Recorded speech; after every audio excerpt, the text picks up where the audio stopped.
Tá começando Saúde 360 Graus, nosso podcast de saúde que a gente traz aqui sempre os melhores especialistas, explicando tudo, tirando essa dificuldade da gente saber como é que funciona o nosso corpo, o que a medicina tem para dizer.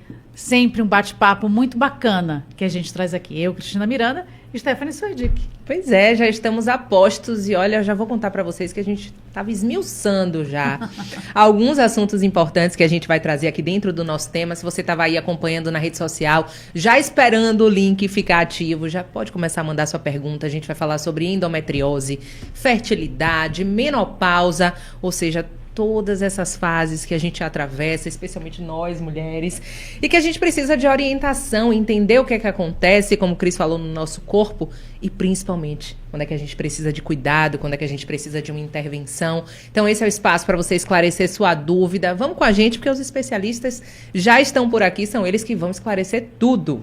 Isso. Marcos Travessa, cirurgião pélvico, formado há 21 anos já. Um especialista, ele adora dar entrevista, viu, gente? Adora. Mentira! Ele torce pro Vitória. Mentira! Não. Ele vai sair daqui e nunca mais vai levantar. Não, mas ele é uma das referências aqui na Bahia, no Brasil, desse tipo de cirurgia. A gente vê ele, sim, muito tranquilo, mas é incrível. E talvez essa tranquilidade seja muito bom pra gente, do lado de cá. E Agnaldo Viana, que é especialista em reprodução humana, está aqui também com a gente. Sejam muito bem-vindos. Outro torcedor do Vitória? Não.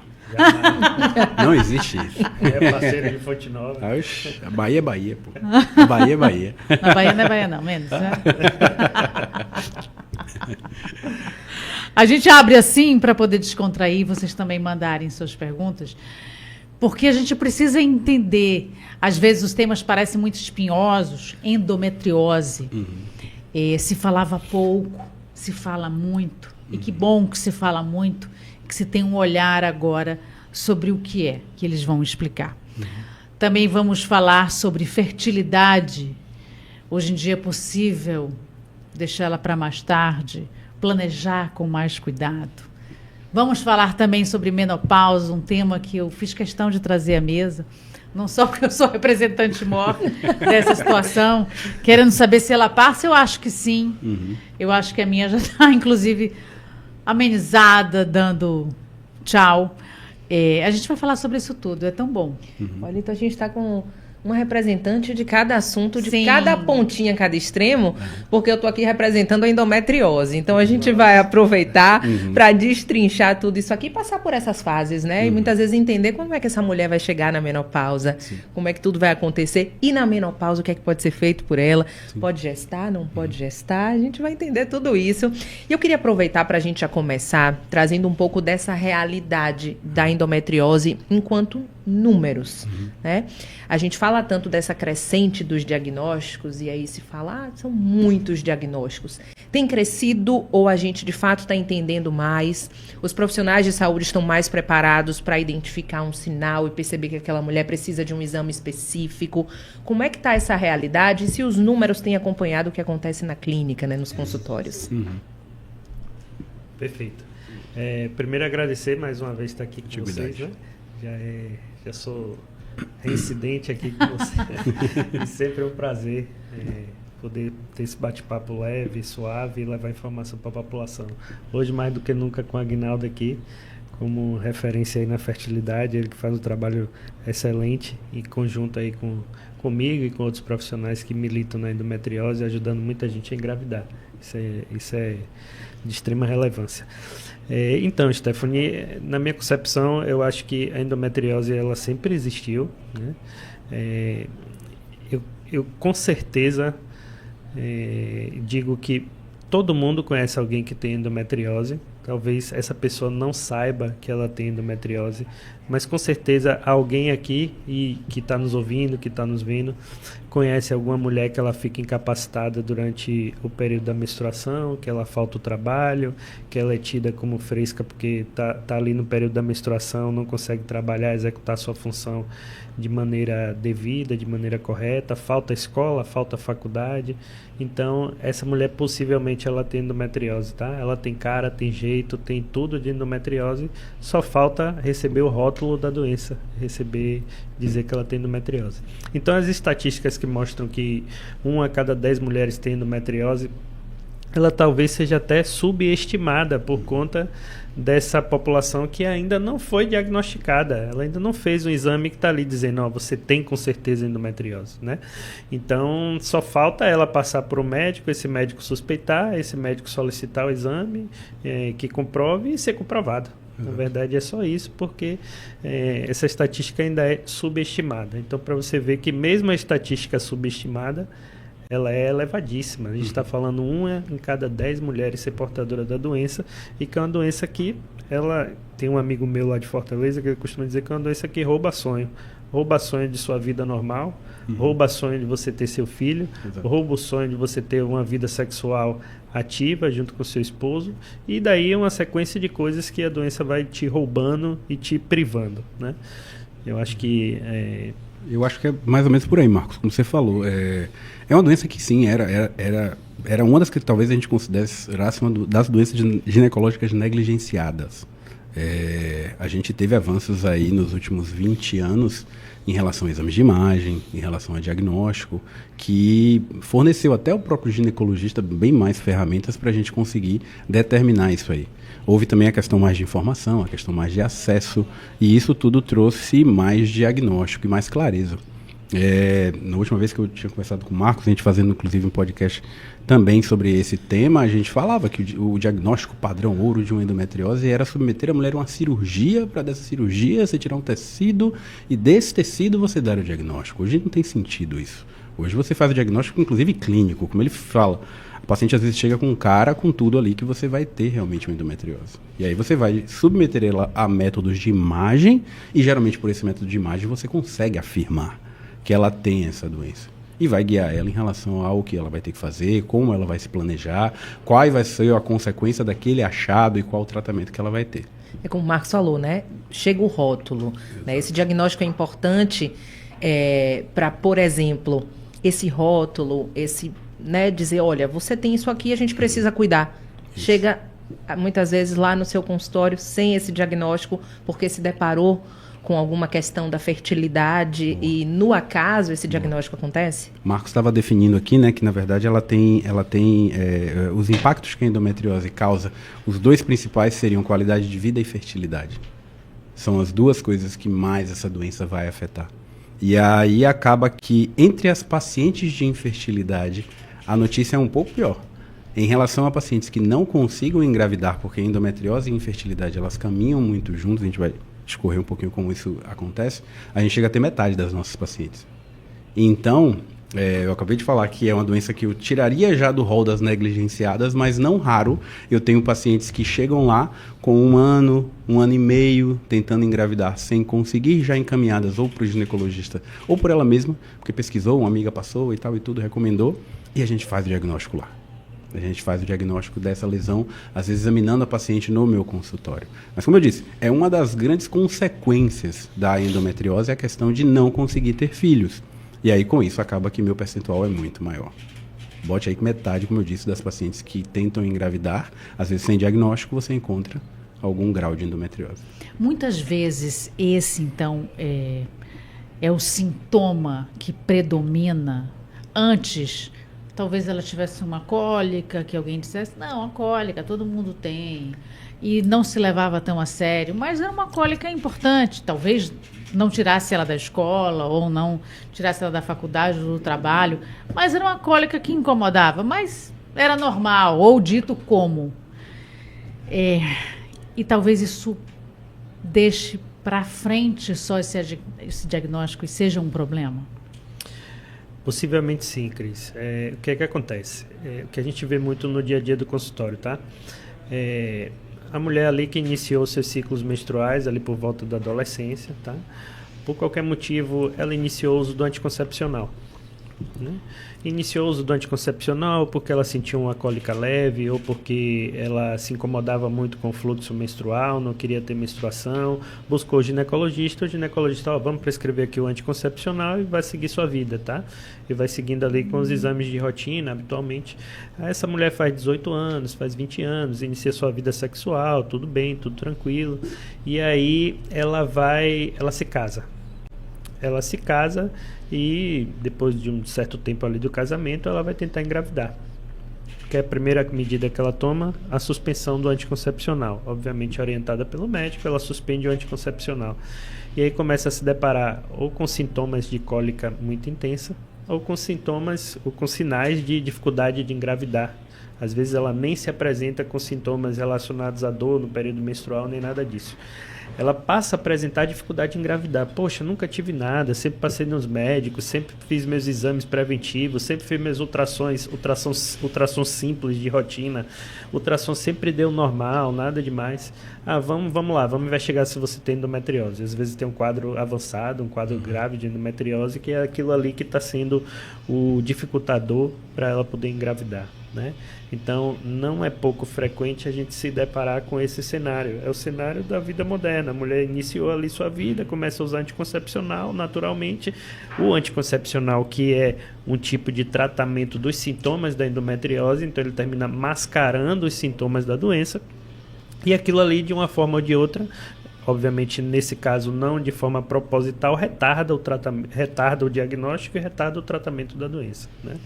Nós mulheres, porque temos esse ciclo, quero até falar sobre ele desde que a gente começa, como é que muda, com que idade, assim, se fala que na década de 20 se menstruava com 17 anos, hoje com 11, 12 já se menstrua, o que isso muda, tal.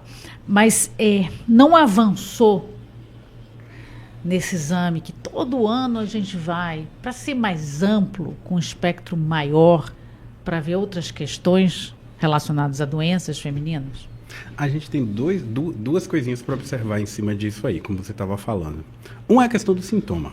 E se realmente deixou-se ou minimizou-se a queixa e deixou-se de examinar desde o exame físico, o pai de Dr. Marcos é um dos caras mais espetaculares em relação a professor de ginecologia e obstetrícia. Eu não tenho como lembrar de professor Antônio Carlos Travessa quando eu falo de exame físico ginecológico, um cara que tinha os olhos no dedo para examinar e enfim, o exame físico ele já te diz muita coisa. Mas aí seria justamente a queixa guiada. Mas como o Marcos falou, tem um percentual de pacientes que não tem essa queixa. E as pacientes que não têm a queixa é a que mais são, vamos dizer assim, você ainda tem um percentual de mulheres que tinha muita queixa e minimizaram. Aí, enfim, vamos considerar dessa questão da negligência, de você minimizar os sintomas da mulher. Mas você ainda tem um percentual de que não tinha nenhuma queixa. Sim.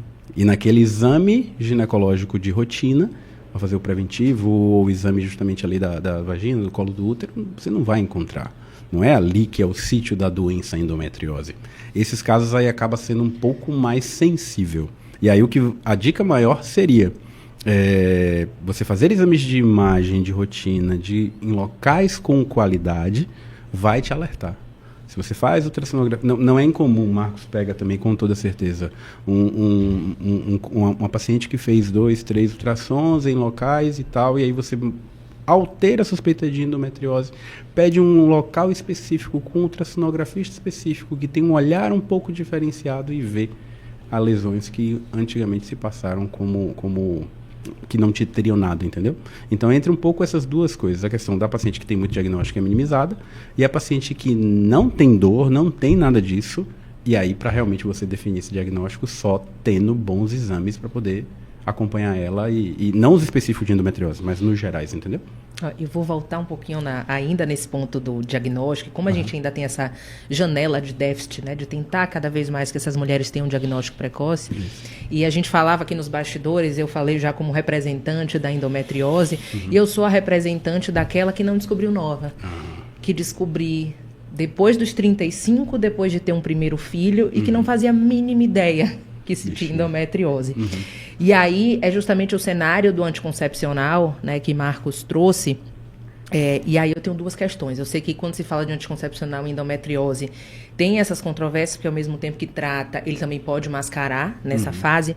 A gente já tem um olhar para, quem sabe, mapear essas mulheres ou inserir um exame de imagem específico mais no início da vida reprodutiva ou logo que ela menstrua, para que, por exemplo, antes de iniciar um anticoncepcional, a gente consiga saber se ela tem endometriose ou não tem. E aí a gente vai para aquela pergunta: quando é que a endometriose surge? Tá, eu acho que nesse aspecto aí tem uma fala de Agnaldo que é muito relevante e muito importante, que a gente está pensando só ou nas queixas e já estamos pulando a etapa do exame físico e indo direto para o exame ultrassonográfico, né? Às vezes esse exame físico, ele, mesmo sem a paciente ter queixa, ele nos traz muita pista de que essa mulher possa ter endometriose, tá? E um exame físico bem feito e adequado, ele pode nos trazer essa pista, mesmo você em vigência do uso do anticoncepcional. Exato. Você entende? Obviamente que um percentual vai passar batido, porque o exame físico ele não é tão preciso, não é tão acurado, depende muito da experiência de quem está fazendo o exame físico. Mas ele é muito importante, principalmente nesse cenário aí, porque ele pode trazer essas pistas. E trazendo essa pista, o colega ele vai pedir o exame especializado que só vai bater o martelo e que vai ali confirmar a suspeita da endometriose, né? Só que também tem algumas outras questões. Quando a gente fala assim no exame físico, já que a gente está falando para a população leiga e tal, a gente está falando especificamente do toque vaginal. Exato. Você entende? Isso implica em situações que são delicadas no consultório. Você fazer o toque vaginal, você ter que buscar ali aquela lesão durante o exame. Então, cada vez mais que a gente evolui na medicina, essa questão do toque fica mais complexo, fica mais, principalmente a gente que é homem, lidando com mulher no consultório. Então, verdade. Tudo isso tem que ser pensado e tem que ser levado em consideração durante o processo mesmo de diagnóstico, de exame, né? Então, a gente não pode descartar de forma nenhuma o toque. Não tem como. Numa consulta ginecológica anual, o ideal é que o seu ginecologista, além de fazer o exame do espéculo, que é o que ela passa o aparelho e observa as paredes da vagina, é com as mãos que ela vai conseguir definir a dinâmica da tua pelve. O teu útero ele é para deslizar para um lado e para o outro. Os teus ovários é para justamente não serem palpáveis em situações normais. Na palpação dos fundos de saco, que são as regiões entre o útero e as pernas, digamos assim, é para ter tudo lisinho, sem nenhuma rugosidade, nenhum endurecimento. E realmente, fazendo um exame desse precoce e anualmente no exame ginecológico, isso vai com certeza dar muita luz em relação e dar diagnóstico precoce. Escolha bem o seu médico. Tem aqui Manuela Machado, inclusive, dizendo: paciente dessa dupla, diante de tanta dificuldade da doença, endometriose, encontrar profissionais como eles tem sido fundamental. Que legal. Tem mais aqui também, viu? Liliane Carmen também está aqui dizendo: boa, pessoal, parabéns pelo tema escolhido, um assunto de muita importância, conscientizar é cuidar. Eu vou até pegar essa fala aqui de Liliane para a gente falar sobre a importância de trazer o tema, e como a gente já trouxe no início aí com a fala de Marcos, a gente tem uma estatística hoje que gira em torno de 1 a cada 10 mulheres que têm endometriose, podendo ser subnotificado. Quando a gente fala, quando a gente leva essa informação, não só para a população leiga, mas também para que os profissionais de saúde, muitas vezes até de outras especialidades, saibam, entendam, consigam saber um sinal que pode direcionar, que pode gerar um encaminhamento. Isso ajuda a gente conseguir, de fato, levar esse diagnóstico e tratamento para essas mulheres? Com toda certeza, sem dúvida nenhuma. Eu acho que levar informação e conscientizar dos sintomas para que essa mulher, ela mesma às vezes, possa buscar, né? Eu acho que você deve ter a mesma experiência do que eu, mas não são poucas as vezes que chegam pacientes lá no meu consultório falando: doutor, deixa eu te falar um pouquinho da minha trajetória. Eu sempre senti isso, sempre tive cólica, sempre fui, sabe, muita dor, não trabalhava, etc. Eu passava na minha ginecologista, ela dizia que era normal, passava em outra, dizia que era normal. Até o dia que eu resolvi passar em um, eu falei: eu não sinto... eu só quero que você peça a ressonância. Eu vi na internet que a ressonância vai me dizer se eu tenho ou não tenho. A paciente pediu ao médico, para o médico pedir o exame, e o exame foi lá e deu o diagnóstico. Então, isso é muito frequente. Isso é o quê? Isso é falta de informação, falta de conscientização.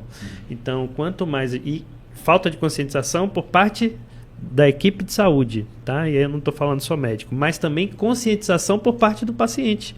Que ele, através dessa informação, ele conseguiu ir em busca do que é o correto e de fazer o diagnóstico da doença dele.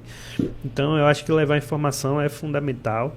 Conscientização faz parte de todo o processo. Vocês estão com um trabalho muito bacana lá no Irmã Dulce. Me conte um pouquinho, que eu fiquei bem entusiasmada. Então, Irmã Dulce é um xodó que a gente tem, né? Sou muito grato, doutora Priscila, por ter abraçado a ideia da Priscila endometriose. Hitch, melhor médica do mundo. Quero deixar claro aqui, mais uma vez registrado. Eu assino E é embaixo. verdade, é verdade. Eu assino embaixo. Assina, tá vendo? Eu vou Priscila montar é um fã absurda, clube pô. de Priscila Hitch. Priscila é absurdo. Então, e aí ela, junto com a diretoria do hospital, abraçou a ideia, abraçou a causa da endometriose, né? E lá conseguimos arranjar bastante patrocínio, que era um gargalo que a gente tinha, que era atender os pacientes no ambulatório, e muitas vezes não conseguir dar o direcionamento de maneira adequada, nem através de diagnóstico de mais alta complexidade. Hoje a gente tem nosso braço direito lá, que é a esposa do Dr. Aguinaldo, que Olha. faz ultrassom de mapeamento, uma das referências aqui em Salvador, e ela tem ajudado muito, ou seja, antes de ir para a cirurgia, a gente já sabe o que é que vai encontrar através do exame dela, né? Isso foi muito pelo projeto. E depois, além disso, a gente consegue, através de cirurgias de mais alta complexidade, com material adequado, realizar essas cirurgias, né? Espero que esse projeto ele possa se multiplicar por mais tempo, né? Por vários e outros, porque se a gente está falando dessas dores da endometriose a nível privado, você tem a noção do que é isso, eleve aí a 10ª potência do que é isso a nível SUS, né? E a gente podendo contribuir de alguma maneira com o nosso papel social, eu acho bem bacana. Como é que essa mulher chega lá? Deixa eu só comentar essa parte que você acabou falando de Helena. Helena é minha esposa, Helena Mata. Ela é ultrassonografista. Você não é melhor do mundo, é isso? Essa aí, pô, não tem sem nem o que dúvida. dizer. Ele que diz que não é. Não tem nem o que dizer essa aí, pô. E ela trabalha com a parte de ultrassonografia, ela é ginecologista de formação também, trabalha com a parte de ultrassonografia, só que não é um ultrassom comum. E essa que é a questão. A ultrassom para pesquisa de endometriose profunda é um exame que é diferenciado, a começar do profissional, que tem que ter o expertise para fazê-lo, passando por preparo para realizar o exame. Não é simplesmente como um transvaginal de rotina que você chega lá para fazê-lo. E o tempo do exame também. Em avaliando... na verdade, ele não é nem um transvaginal apenas. Ele é um ultrassom que ele vai começar da parte superior do abdômen, baixo do tórax, vai descer para a barriga, descendo até que se faça o transvaginal e faça todo o mapeamento.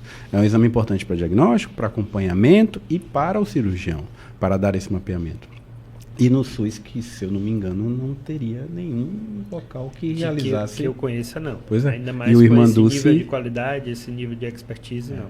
Priscila, aí eu vou de novo rasgar elogios a ela. Recrutou a Helena, que é colega de formação de Priscila, e Helena está lá, e aí que vem o que chama atenção. A Helena tem ficado lá nos turnos, lá no Irmã Dulce, e ela chega para mim em casa e diz: quanto exame, muito, mas não é um pouco não, muito alterado. É só bomba. Porque no consultório que ela faz particular, ela recebe as indicações de fazer a pesquisa profunda. E aí tem pacientes que têm uma lesão mínima, algo inicial e tal e tudo. Como eu disse, diagnóstico / acompanhamento. A delas lá, ela tem alguns meses lá e basicamente todas as pacientes são de nível cirúrgico.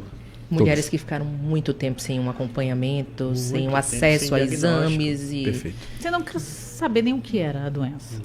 Nunca nem ouviu falar. E nem tinha acesso, coitado. É isso, como é que Nem ela era bem chega orientada lá? e não tinha acesso. Como é que ela chega lá no Irmã Dulce? Tá. O acesso ao Irmã Dulce para um ambulatório de endometriose ele é feito através do próprio local lá do Irmã Dulce. Lá em Roma, lá no próprio hospital, você chega e diz que vai fazer a matrícula no ambulatório da Clínica da Mulher, no ambulatório de endometriose especificamente. Mas para isso ela precisa ter um diagnóstico já, né? Ou então ir para o ambulatório geral do próprio Irmã Dulce e o colega suspeitar e fazer todo o encaminhamento, tá? Nesse momento agora, para cirurgias, a gente já está fechado, porque o que acontece? Antes do projeto já existia uma demanda reprimida muito grande. Sim. Então a gente está dando conta, tentando dar vazão a essa demanda reprimida para depois ir absorvendo mais pessoas no projeto. quando a cirurgia é feita, logo depois, ela não tem mais sintoma? O que é esperado disso? Porque às vezes a gente pensa assim, nossa, fez a cirurgia, vai, que eu tô com muita dor, tira, faz. Não é isso. E quem é a mulher que faz a cirurgia, né? Que tem Quem essa precisa indicação. operar, né? Pronto. Eu mando muito para ele, mas ele vai dar base aí, né? Já dando uma dica. Pronto, perfeito, né? Até pela história, pela jornada de sofrimento dessas mulheres, quando a gente está falando de sofrimento aqui, eu estou falando tanto de dor quanto de realização do sonho da maternidade, é uma jornada muito árdua, né? Então ela chega na cirurgia, ela chega cheia de expectativas, como se a gente pudesse cirurgicamente isso aqui fosse a dor e a gente retirar e amanhã ela já está sem dor, né? Isso é natural. Aí cabe a gente, como profissional da saúde, tentar alinhar as expectativas e ver o que é que a gente pode e consegue entregar aí nesse contexto.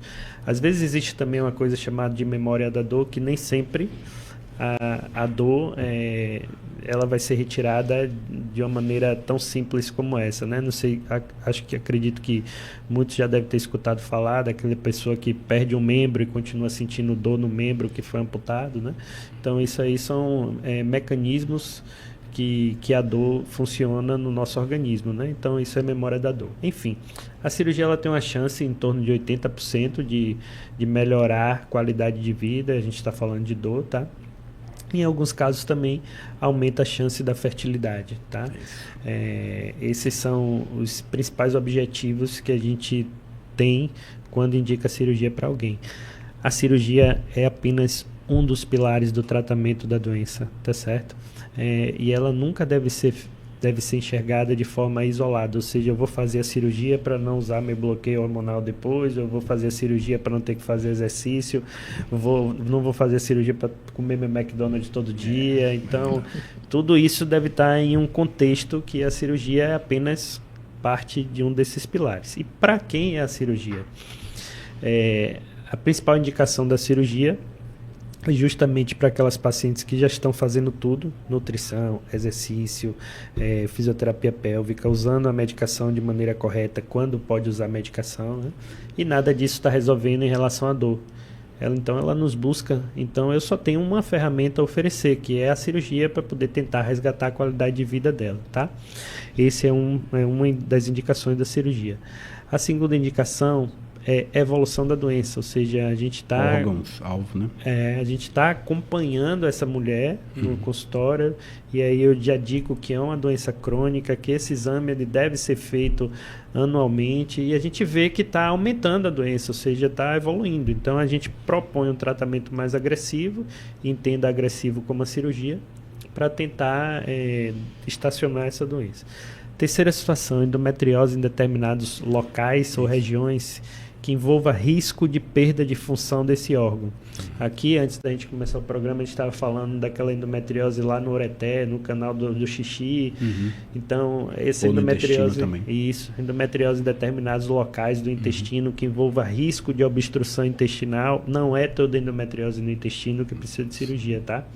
É em determinado local ou extensão que envolva risco de parar o intestino, de obstruir, tá? E a quarta situação é em determinados casos de dificuldade de engravidar e endometriose, na qual a gente avalia, e aí é uma avaliação em conjunto, é paciente, fertileuta e cirurgião, a gente identifique que essa endometriose esteja dificultando o processo de gravidez de alguma forma e que o tratamento cirúrgico será benéfico para o aumento de chance de gestação dessa mulher, entende? Então, basicamente, são essas 4 indicações. A complexidade da endometriose, ela passa por conta do que ela vai estar afetando. A gente pensa a pelve ali, que vai ter o útero, vai ter os ovários, mas você pode ter todas as áreas ali. Você tem intestino atrás, você tem bexiga na frente, você tem ureteres passando pelo lado. Você justamente pode ter endometriose que vai estar afetando a cada fator desse ou tudo junto. Tem endometriose que fazem cistos de inflamação, tem endometriose que basicamente se espalha como coisas grudadas, aderências. A gente tem que entender qual é o grau da endometriose, qual o local da endometriose, e aí sim a gente desenhar. Tanto que volta e meia, Marcos pega e me encaminha um paciente, eu atendo a paciente para fazer o planejamento reprodutivo dela. Não necessariamente ela engravidar naquele momento. E às vezes ela sai de lá e eu digo, Marcos, acho que não vai precisar operar não, cara. Acho que não vai precisar fazer nada aqui não. Outras não. São lesões que já estão ali, cistos de endometriose, partindo do ovário, que vai prejudicar a qualidade dos óvulos, vai prejudicar o número dos óvulos dela, já está em um tamanho e um volume que volta e meia tem, afetando ali o ureter, como eu estava comentando com ele, uma paciente jovem, que eu indiquei para ele, uma menina jovem de 26 anos, que não tem parceiro e não quer engravidar, e descobre no exame de rotina que ela foi fazer, ela é preparada para colocar o DIU. Disse, não quero mais tomar anticoncepção não, vou usar o DIU. E aí descobre um cisto de endometriose de 6 centímetros. O ovário tem 3 centímetros, 3,5. O cisto já era de 6, tomando todo o ovário. E aí eu pedi, vamos fazer o exame profundo, viu que tinha alteração do ureter, que é o canal do xixi. Eu digo, aqui já vai para cirurgia. Marcos, já vai ter que conversar com você, porque aqui já virou urgência. Já virou algo que tem que ser resolvido em breve. E aí essa cirurgia, quando envolve cistos dos ovários, leva sementes da mulher, leva sementes dos óvulos. E aí você vai prejudicar a sua fertilidade. Esse é um dos tipos de endometriose que vai te prejudicar. A endometriose, como ele falou ali, simplesmente superficial do intestino. Não mexe tanta coisa em relação a engravidar. Mas onde você tem suas sementes, aí é um grande problema. Então é para essa paciente, inclusive, eu fiz um tratamento em que eu coletei os óvulos dela e vitrifiquei os óvulos dela congelados na clínica, vai ficar disponível pelo tempo que for, e encaminhei para Marcos. Que essa lesão grande em ovário, com afecção já de ureter, é uma lesão gravíssima e que ele vai ter que abordar. Entendeu? Aí, basicamente, a gente vai a cada caso identificar. Tá pegando na trompa? Vai cair para Marcos. Como é que ela chegou aí? Só porque ela queria colocar ela um DIU? Ela estava na rotina dela, trabalhando na vida dela, tudo tranquilo, e decidiu colocar um DIU. Para abordar o DIU, ela tinha que fazer exames de rotina. No exame, ela pega e diagnostica que tem um endometrioma, que chama essa lesão. Já bem grande. Ela tinha exame dos últimos 2 anos e tudo. Sem sintomas? Sem sintomas. Olha. Que não é todas as mulheres que vão ter sintomas. E essa localização também conta para essa questão de sintomas. E esse caso em específico é curioso que ela é médica e ginecologista. Olha. Ainda pega essa aí. Algo que eu queria aproveitar e trazer, já que a gente tentou aí classificar, se assim a gente pode dizer endometriose, em termos de localização, de como ela se espalha e como ela avança. A questão dos termos, e que há muita dúvida. Quando se fala endometriose profunda, significa que ela é mais grave que não ter esse termo profunda? O que é que isso significa? E como é que a gente classifica, né? A gente já conversou sobre isso. Deixa o cirurgião, que para o cirurgião isso importa muito. Nessa classificação. Mas né? eu não gosto desse termo. Já deixo bem claro. Vou dizer um pouquinho. Eu também não gosto, porque, assim, para mim, não como médico, para mim como leigo, eu vindo profundo me remete a um grau de severidade, gravidade e quase que um rótulo de que é igual a cirurgia.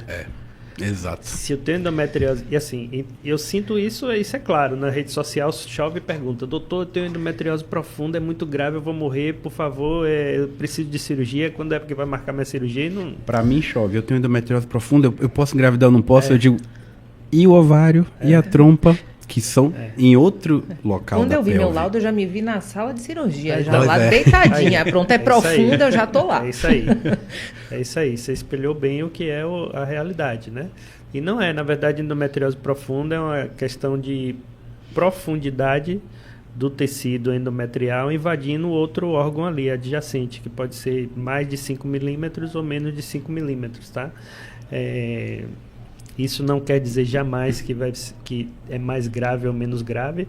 Por exemplo, eu considero que se uma paciente tiver endometriose superficial, ou seja, que não é profunda, e tiver muita dor, com qualidade de vida muito ruim, e uma paciente tem endometriose profunda no ligamento uterosacro, que é o mais comum, com certeza a endometriose superficial é muito mais grave, porque tem muito mais repercussão na vida dela do que a endometriose profunda no ligamento uterosacro, que ela não sente nada, absolutamente nada, né? E essa paciente, tendo uma boa idade, com esse quadro que ele está falando aí, mesmo com esse profundo e superficial, e não tiver lesões nas suas trompas, porque toda paciente de endometriose a gente tem que olhar a trompa, dependendo da boa idade, e boas reservas nos ovários dela, e um marido que tem um sêmen bom, até que se prova o contrário, ela pode engravidar. Sim. entra naquele grupo que não é acometido pela fertilidade A provocada priori, pela endometriose. Exato. Porque os locais onde está acometendo, como o Marcos sabe, bem definindo aí, é lá embaixo, digamos assim. É bem na parte posterior do útero, bem naqueles intestinos ali. Entendeu? E como ele falou também, vai avaliar em relação à cirurgia. Isso é interessante que ele está falando, que me remete a alguns casos, né? A gente... paciente tem dor, aí já está indicada a cirurgia, vamos para a cirurgia e tal, vamos agendar a cirurgia. 2 dias antes a gente pede o beta-HCG, né? Para ver se tá. Aí tá lá, a paciente vai estar grávida. Suspende tudo, acabou, vamos... Isso acontece com uma certa frequência, mas já aconteceu algumas vezes, né? E aí ela vai para o melhor tratamento possível para a endometriose. Que é a gravidez. Que é engravidar. Por quê? Então, durante a gravidez tem as alterações hormonais. As alterações hormonais, elas mimetizam o que a gente faz usando um anticoncepcional, né? Só que em larga escala, porque então é como se fosse um período em que ela tivesse muito bem tratada e de forma natural. Que através dos os hormônios que a dela. placenta vai estar fazendo, a progesterona e o estradiol produzidos na gravidez, são o único momento da vida que ela tem acesso àqueles hormônios. Esses 2 hormônios têm um efeito de bloqueio e às vezes até regressão de lesões da endometriose, que é inigualável. É inigualável. Tanto que a gente volta e meia fala... Eu trabalho na maternidade Climério de Oliveira, sou professor lá da UFBA e fico na emergência. Eu fico literalmente no centro obstétrico ajudando os meninos a fazer parto, ensinando a fazer. Não é incomum. A gente pega uma paciente, vai fazer a cesariana, o segundo filho dela, e quando você faz a cesariana, você está com a pelve, mostra ali. Você costura o útero, quando você termina, você tem que revisar essa pelve. Isso é rotina. Não raro, eu vou para um lado e encontro foco de endometriose. Eu vou para o outro e encontro foco de endometriose. Eu às vezes pergunto ao paciente, sabia que tinha endometriose? Não sabia. Ela sequer sabia, porque eram locais que aqueles locais, muito provavelmente da inflamação da endometriose, não vai afetar todo o processo biológico que faz gerar um bebê. E algumas até você pega, doutor, por isso que eu estou 3 anos tentando engravidar aí e não sabia, e não conseguia entender por quê, porque ninguém fez o diagnóstico, ou não fez o exame correto. Porque aí eu vou aproveitar. 1 ano depois de tentativas de engravidar espontaneamente e não engravidou, aí tem coisa. Não sei se é endometriose. Pode ser outras coisas. Isso é o que acende a luzinha da fertilidade? Perfeito. Do casal? 1 ano de tentativas de um casal jovem, abaixo de 35 anos. Tentou engravidar por 1 ano, não conseguiu. É ideal um bom ginecologista fazer uma boa avaliação. Investigar. Pode ser endometriose, pode ser o sêmen, pode ser alguma outra coisa, alguma coisa da trompa, por aí vai. E aí a gente fala da investigação do casal, não apenas da mulher e não apenas do homem. Perfeito, sempre. Se falar de fertilidade sem o marido fazer espermograma, eu mando voltar. Às vezes nem dá, porque a bichinha, doutor, mas ele não quer fazer de jeito nenhum. Eu digo, mulher, mas como é que eu vou saber se está acontecendo ou não está? O marido não querer fazer. Muito comum. Meus amigos aí, a câmera pra onde for aí, ajuda, viu? Por gentileza, ajuda a gente que fazer filho é os 2 juntos. Não tem como. Eles esperam, vamos fazer todos os seus exames, não deu nada, e talvez eu pense que eu vou lá ver o que tem. E se o cara tiver um filho? Ela tem um filho de 20 anos atrás, eu digo, oi, irmão, tu já pode ser avô, seu filho já tá querendo fazer filho aí. Tu acha que tu tá a mesma coisa, nego? 20 anos depois, pô. Aí que o cara não quer pisar mesmo, pô. Não, volta meu cara, não, eu tenho 2 filhos. Quantos anos? 17 e 18. Eu digo, oi, irmão. Peraí, pô. Aí você me ajude a lhe ajudar, pô. Pelo amor de Deus. Eu tenho muito contato com o homem o dia todo em consultas de reprodução. O Marcos acaba que deve ir um outro curioso lá, né? Mas ela já fala, doutor, você está passando esse exame aí, mas meu marido já se negou a fazer uma vez e eu acho que ele não vai fazer, não. Me ajudem, por favor. Me ajudem a ajudar vocês. Exames requisitados aqui para os exames. Ou seja, não é só do exame de toque que eles fogem. Sim. Quando vai mapear a fertilidade, eles também estão querendo fugir. Ficam com medo de encontrar alguma coisa. E outra coisa que eu vou falar de homem, que aí eu vou puxar... Acompanhe suas companheiras, pô. Sim. Para decidir uma coisa sobre uma cirurgia, um internamento, mexer na pelve, mexer talvez nos planos de vocês terem seus filhos, acompanhe porque faz diferença, pô. Total. Fora que a mulher tá sozinha, tá fragilizada, tá com medo de tirar parte do intestino, dos ovários, da pelve, de tudo ali que vai ter que operar porque viu um diacho de um profunda. Acompanhe. Com poder de decisão completamente comprometido pelo momento que ela está vivendo. Então, nada mais justo do que ela ter alguém ali que... Vou fazer esse apelo. Com certeza. Importantíssimo. Total. volta e meia, em grandes decisões até no processo reprodutivo, ou às vezes até de endometriose, às vezes a gente pega e o cara, quando o cara tá a fim de entender e ver o processo, o que é que está acontecendo, eu examino minhas pacientes e faço ultrassonografia ali ao vivo, e aí mostro, e aí faço desenhos e tudo, e aí o cara, pô, não sabia que era isso tudo não, pô. Aí ela vai dele, tem anos que eu falo de você sendo endometriose aqui, eu digo, pois é, irmão. E tu nunca se envolveu aí pra ver que talvez esses 3 anos vocês tenham jogado fora, e 2 anos atrás poderia estar com o filho de vocês no colo. Vamos se envolver aí, cara. E compartilhar, né, a decisão sobre o que é que vale a pena ou não. Com isso tudo que vocês falaram antes até, do parto, da maternidade, da gestação, ser tão importante, que é o melhor remédio para a endometriose, pode regredir, ela pode desaparecer, e se a gente tem protelado nunca, muito, mas tem protelado muito, as gerações não têm mais filho aos 20 anos. Tem filho de 30 para lá, e olha lá, eu diria 35 para lá. Os últimos 10 anos, 10% da população passou a parir após os 30 anos. 10% da população brasileira. Tipo assim, eu tinha 80% das mulheres tendo filhos entre 20 e 30 anos. Passou para a 4ª década de vida, que seria justamente entre os 30 e 40 anos. Aí eu tenho 2 coisas. Quando eu deixo para engravidar mais tarde, eu tenho uma questão... Aí, endometriose, a questão da qualidade dos óvulos em relação à idade. A mulher, justamente, tem os seus ovários prontos desde que ela nasceu, e esses ovários não criam novas sementes. Uma vez que ela entra, menstrua, passa pelo seu período ali, justamente de adolescência, a partir dali, ela só vai perder seus óvulos e não repõe mais. Óvulos jovens de 20, 30 anos têm melhor capacidade reprodutiva do que de 30 a 40. Não estou dizendo que uma mulher de 35, 37 não vai conseguir engravidar, pelo contrário. Pode, mas a chance estatística já vai começar a diminuir. 2, se justamente ela deixa para engravidar nessa 4ª década de vida, de 30 a 40 anos, e aparece uma endometriose, ou uma adenomiose, ou alguma outra coisa associada, ou até um homem mesmo, uma varicocele, que vai fazer perder qualidade do sêmen dele, eu já vou agregando problemas e já vou agregando situações. Então não é simplesmente só deixar para depois. Esse planejamento reprodutivo é importantíssimo, principalmente a partir de 35 anos. O Aguinaldo citou aí, a gente tem que falar da prima, né?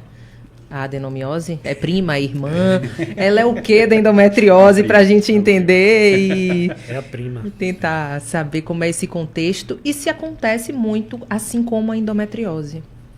Ela acontece com uma certa frequência e vem muito junto, vem a família toda, prima, irmã, tudo, tá? Da adenomiose. E eu vou lhe dizer, assim, do ponto de vista cirúrgico, a adenomiose ela é um desafio. Demais. Ela é um grande desafio naquelas mulheres que desejam manter a fertilidade. Sim. Tá? Para nível de entendimento, a endometriose é quando as células endometriais elas estão fora do útero. Elas estão ali nos ovários, nas trompas, no intestino, na bexiga, nos ligamentos uterossacros. Tá? Isso é endometriose. A adenomiose é quando essa mesma célula endometrial ela invade a musculatura do útero. Ela fica entranhada na musculatura do útero, tá? Então, assim, quando a mulher ela não deseja engravidar mais, que ela já tem os filhos dela, não quer mais engravidar ou por qualquer outro motivo, e que ela tem indicação cirúrgica, a adenomiose é muito fácil de tratar. Ou seja, é remover o útero. Tá? Agora, quando essa mulher ela quer engravidar, ela tem endometriose e tem adenomiose, então eu vou lá na endometriose que está fora do útero, consigo remover as lesões, os nódulos, etc. E como é que eu vou remover músculo do útero, sendo que a adenomiose está entranhada lá e ela deseja preservar o útero? É complexo pra caramba. Tá? Então é desafiador, não só da parte cirúrgica, que é mais meu dia a dia, mas eu acho que da parte da fertilidade também. É um desafio grande. Então, às vezes, é uma doença que parece mais simples, ela não é tão simples assim do ponto de vista de condução. Tá? É importante que a gente tenha também graus. Então você pode ter adenomiose que é só um foco, que é só um lugarzinho no útero. Essa geralmente não vai impactar muito, não. Agora, quando tem adenomioses difusas, que é você pegando uma parede inteira do útero. O útero é como se fosse uma pera, mas pense que uma pera toda de músculo. E o miolo é um espaço onde vai ter um tecidozinho que reveste, que é o endométrio. Que é onde seu neném vai fazer as raízes, onde ele vai fincar, onde ele vai crescer. Esse útero vai crescer que nem uma bola de soprar. Essa pera vai crescer e depois volta ao normal. Essa musculatura é para estar lisinha, isso é só músculo. Quando eu tenho, por exemplo, uma parede inteira acometida por essa infiltração, é como se eu olhasse uma construção mesmo. Aquela parede, ela fica meio que acometida. E a função dela entre passar sangue, passar líquidos, vai estar toda acometida. O tratamento, nem tem como tirar uma parede, não, deixa outra. Possível. Vou perder a estrutura toda do útero. E é isso que Marcos está trazendo. Se eu tenho algo muito extenso, eu não tenho como tirar boa parte dessa parede e fica tudo bem. Entendeu? Aí eu vou entrar com tratamentos clínicos, vou tentar bloquear, tentar enxugar o máximo possível esse útero. Mas é complexo. Quando eu entro com adenomioses difusas, seja de uma parede ou seja do fundo do útero, alguma coisa assim, a coisa já fica bem mais desafiadora. Em termos de sintoma, é similar ao da endometriose ou se apresenta de forma diferente? Semelhante, tá? Apresenta muito com dor, como na endometriose. Pode se apresentar com dificuldade de engravidar, como na endometriose. Agora tem um outro sintoma que é muito frequente, que é o sangramento exacerbado, tá? E a gente está falando tanto em intensidade quanto em duração. Tem mulheres que têm endometriose difusa, com graus severos, que não conseguem parar de sangrar de forma nenhuma, né? A gente está falando casos extremos, tá? Não é o caso mais tão comum da endometriose. Muito. E tem endometriose. Não é a mesma coisa, não. Não é um sintoma comum de endometriose. Como a gente acabou de falar aqui, que é por fora do útero. E sangramento é do útero. Tem alguma coisa mais aí. O que é que sangra é o que sai de dentro do útero, né? Então, a endometriose, ela está fora do útero, conceitualmente. Então, mas como vem muito frequentemente vem associado uma doença e a outra, então a alteração do sangramento, do padrão de sangramento, nos faz pensar em adenomiose associada. Vamos lá, falamos da jovem. Peraí, antes da gente ir para outra fase. Tem um negocinho aqui, ainda nesse tópico endometriose, adenomiose.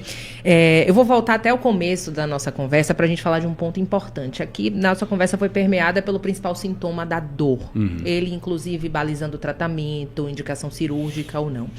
E aí, quando a gente começa a olhar para quando a endometriose começa a ganhar holofote e ser falada, passa-se a ouvir: não é normal ter cólica, ter dor não é normal. E aí vem as perguntas: tem tipo de cólica? Tem tipo de dor que é aceitável no período menstrual ou não? Qualquer dor é sinal de alerta? Que dor é essa da endometriose? É possível a mulher no dia a dia diferenciar ou não? Eu acho que essa é uma pergunta bem difícil, uma pergunta que a gente é difícil definir até quando é tolerável, até quando não é. Eu acho que toda dor é sinal de alerta, tá? Mas nem toda dor é endometriose. Aí que está a diferença. Eu acho que toda dor no período menstrual que levou aquela mulher a buscar algum médico é sinal que para ela é importante. Isso. E se isso é importante, deve ser tomado como relevante para o médico e o médico deve investigar. Com isso, eu não quero dizer que ela tem endometriose, mas ela precisa saber, através de um exame específico, ou que seja exame físico, ou história clínica, ou até ultrassom de mapeamento, ela deve ter o direito de passar por isso para saber se ela tem ou não tem endometriose, tá? Acho que esse é o ponto importante. Muito mais do que a gente conseguir dizer assim, essa dor aí não é tão relevante, até porque é muito subjetivo. O que é uma dor muito importante para mim pode ser pouca coisa para Aguinaldo, né? A dor é algo muito subjetivo. Então, às vezes até me leva ter uma conversa com os pacientes, quando eu indico cirurgia por dor, eu costumo dizer a ele assim, é o seguinte, a gente está conversando aqui 30, 40 minutos, né? Uma hora que seja, você está com essa dor o tempo inteiro. Só você sabe, não tem um exame que eu peça para quantificar a sua dor. Então, só você sabe o quanto a sua dor no seu dia a dia, ela está impactando no seu dia a dia, a ponto de você pensar na possibilidade de um tratamento cirúrgico e, obviamente, com os fatores inerentes ao tratamento cirúrgico, risco, etc., para você pensar nesse tipo de tratamento para tentar sanar a sua dor. Então, é isso que você precisa colocar na balança para que a gente poder evoluir ou não. Infelizmente, no caso de dor, eu não tenho como medir, eu não tenho como sentir, não tenho como pedir um exame que eu possa graduar e dizer assim, ó, isso aqui é cirúrgico, com certeza. Então é uma decisão muito compartilhada, né? Mas a dor precisa ser valorizada. Demais. Com certeza, essa é a principal mensagem. Sentir dor no período da menstruação não é normal. Você ficar buscando emergência, ir para a enfermaria de escola, faltar aula, ter um período do mês que você não é tão produtiva ou improdutiva, isso não pode ser considerado normal. Com isso eu não quero dizer que todos vocês que tenham esse quadro tenham endometriose, mas todos vocês precisam ser avaliados se tem ou se não tem. E é importante que a dor, qualquer sintoma, seja valorizado e não menosprezado. Já que é mensal, às vezes assim. Eu pensei que a Stephanie ia perguntar até outra coisa em relação então, a dor. o que é que você Que acha que era vai perguntar? essa paciente que tem diagnóstico e tem sintoma, não tem um nível talvez cirúrgico, mas você justamente vai tentar engravidar, que é o melhor tratamento para endometriose. Então, vou engravidar logo. Só que para engravidar, eu tenho que tirar o anticoncepcional e tenho que tirar os bloqueios. Para você justamente menstruar e ciclar. E quanto mais cicla, mais dor tem. E aí você entra numa situação de angústia de muitas mulheres. Que ela vai ter que liberar e vai ter que menstruar. Ah, doutor, eu vou ter que menstruar? Vai. Para engravidar, você tem que menstruar para o seu ciclo recomeçar. E aí começar a ter. E como lidar com isso? É bem complexo. É a paciente meio que ou ela corre para o mato ou ela cai no mar. De dor ou de infertilidade. E entra nessas cirandas. Volta e meia a gente tem que administrar pacientes assim, que não teriam indicações ainda de um tratamento efetivo, como uma fertilização in vitro, mas são muito sintomáticas, e aí entra o que o Marcos falou. Entra o pessoal da nutrição, entra o pessoal da educação física, entra o pessoal da psicoterapia, para manejar tudo isso do dia a dia dessa paciente. É complexo pra caramba. Nesse contexto aí, que janela de tempo se dá para essa mulher da tentativa de engravidar para que a doença não tenha uma evolução ou rápida ou agressiva? Essa paciente a gente não tem exatamente protocolar uma rotina, mas geralmente o que a gente recomenda é 90 dias.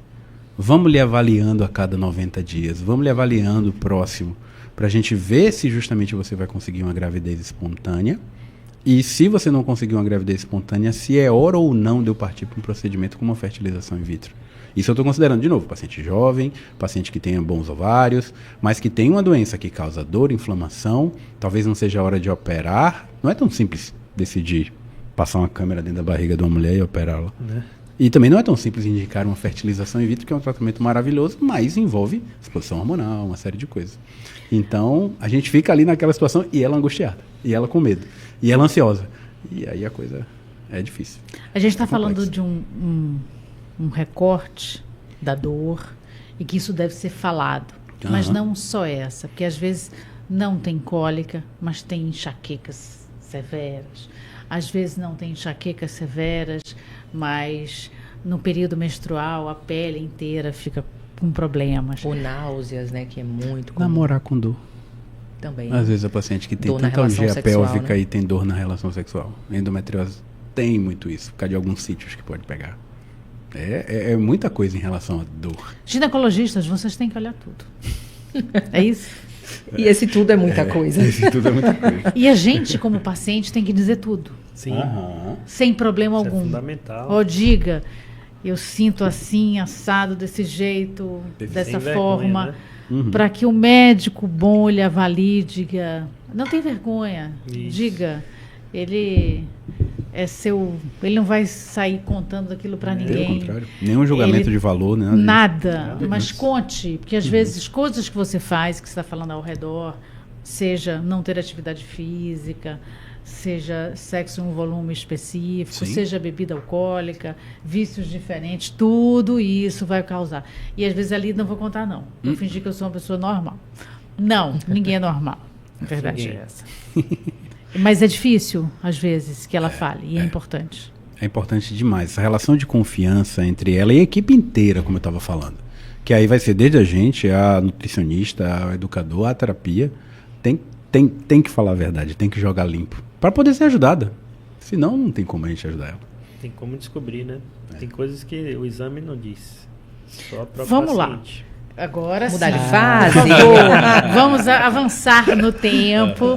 Já vimos a menina, já vimos a mulher mais madura, que aguarda. Muito bem, chegamos à menopausa. Primeiro eu queria entender vocês que têm mulheres como pacientes e tal. O que aconteceu que tanto se fala em menopausa hoje em dia? Acho até bom. Mas assim, me causou um estranhamento no começo. Eu falei, não, mas eu sempre soube. O que foi que houve que as pessoas agora estão falando mais? Aí fiquei me questionando, será que as pessoas muito famosas chegaram na menopausa e começaram a falar? Ou não? Ou porque tem muito hormônio envolvido e a gente fica com medo da picaretagem. Vamos tomar hormônios. Ou porque muitas das mulheres, adiando, a gente tem ficado... Se falou bem, o óvulo vai envelhecer, queira ou não, você esteja bem ou não. Perfeito. A gente é mulher de 70, tá ótima, que estão dizendo, maravilhosa. Gente, não, nem óvulo mais tem. 40 e pouco, Cristina. Não vou botar tem 40 mais. e pouco. Vamos né? Pôr 40 e pouco. Que tá, em copinho de porque o 40 tá, e ok, pouco mas é o uma... óvulo é de 40 e pouco. 50 tá ótima, 50, novos 30, tal, um exagero. Mas ok, né? É por aí, não é exagero não. Não, eu acho, mas tudo bem, é uma opinião minha, mulher de 57, eu acho um exagero, mas ok. É muito diferente da geração que foi minha mãe, que foi minha avó, tá tudo certo. O IBGE mostra isso. Exato. Mas, dizendo tudo isso, tem uma leva também de hormônio envolvido desde muito cedo, não só o hormônio que você toma como anticoncepcional, como hormônios de outros tantos fatores. Agora, há pouco tempo que o implante foi visto com uma lupa maior. Cuidado, mulheres, não façam essa loucura. Porque é um preço, quero ficar ótima, jovem, que preço você paga? É por aí. Dito isso, por que a menopausa entrou numa pauta tão longa? Que você... Não me olha com essa cara não, você vai dizer, viu, Marcos? Travessa. Eu acho que é a era da informação mesmo, viu? A gente tá tem falado... Né? A gente tem falado mais... Vamos lá. A gente tem falado muito mais sobre essa parte de temas que talvez antes eram mais tabus. Entra desde a parte de menopausa, endometriose, graças a Deus a gente tem falado muito mais. Preservação da fertilidade, de você guardar esses óvulos antes de que eles percam a qualidade. E eu acho que é a questão de viver mais, e juventude e rejuvenescimento. Entre um pouco por isso aí. Eu estava puxando aqui a questão dos 40 e poucos, porque não é incomum. Eu falo, é uma frase que eu falo quase todo dia nos meus consultórios e não é para puxar saco de ninguém. Você não parece ter a idade que você tem. E é bem verdade. Porque você tem muito mais preocupação com a alimentação, com o treino, com o uso de hormônios, com o uso de substâncias para justamente você ter melhor performance. E os ovários não vão acompanhar. Porque a programação biológica desse órgão, ela é única e de cada mulher, mas no geral, em torno dos 45 anos, a população brasileira vai estar menopausada. Eu tenho minha tia-avó que menstruou até os 48, 50, 55. Tem, mas elas serão exceção. Do mesmo jeito que eu vejo essas, eu vejo também a moça que não tem cara de jeito nenhum de 41, 42 em perimenopausa. Em perimenopausa porque a programação biológica dela foi aquela. Independente se ela usou alguma coisa ou não. Então, Marcos, não queira fugir não da pergunta. Não, então, eu acho que muito dessa questão das mulheres sofrendo muito com a menopausa, e a menopausa ela mexe com a mulher em todos os aspectos, assim como a endometriose também, né? Mexe na capacidade produtiva dessa mulher, mexe na capacidade de inter-relação social dessa mulher. Então, tudo isso vem tendo outros olhos, tá? E a gente também não pode, e aí é uma visão minha, pessoal, não pode se omitir da questão hormonal, né? Existe bastante a indústria pesada em relação à questão de substâncias hormonais, etc. E viu na população específica da menopausa um público que pode ser ajudado pelos hormônios, não só pelos hormônios, mas como medicina de estilo de vida, psicologia, exercício, tudo isso que envolve as questões relacionadas à mulher na menopausa, e terminou atraindo muito médico com esse foco para você olhar mais para a mulher na menopausa e muito do gatilho dos hormônios, né? O hormônio ter disparado essa questão. Então, eu acho que não é um fator só desse olhar, eu acho que são vários fatores que proporcionaram uma atenção maior a esse tipo de mulher aí da menopausada, né? Eu acho O que você perguntou, Cris, a menopausa sempre teve aí. Sim. Todas as nossas mães menopausaram. Sim. Todo mundo aqui. Todo mundo, inclusive meu amigo ali, provavelmente, porque é um processo natural. Nesse processo natural, a mulher vai ter perdas e vai acontecer uma tempestade hormonal. Naquele momento de tempestade hormonal, que pode durar, pacientes podem ser bem leves, os sintomas de menopausa, mas tem pacientes que a coisa pode se perdurar por anos, até 5 anos, fazendo uma turbulência hormonal nela. Mas não só isso. Cabelo, pele, músculo, tônus, disposição. Exatamente. E aí você tem uma gama de colegas que vão trabalhar um pouco nessa medicina da longevidade e às vezes vai mascarar todo esse processo. Isso é ruim ou é bom? Aí a gente tem que ver se isso é feito com responsabilidade, com avaliações.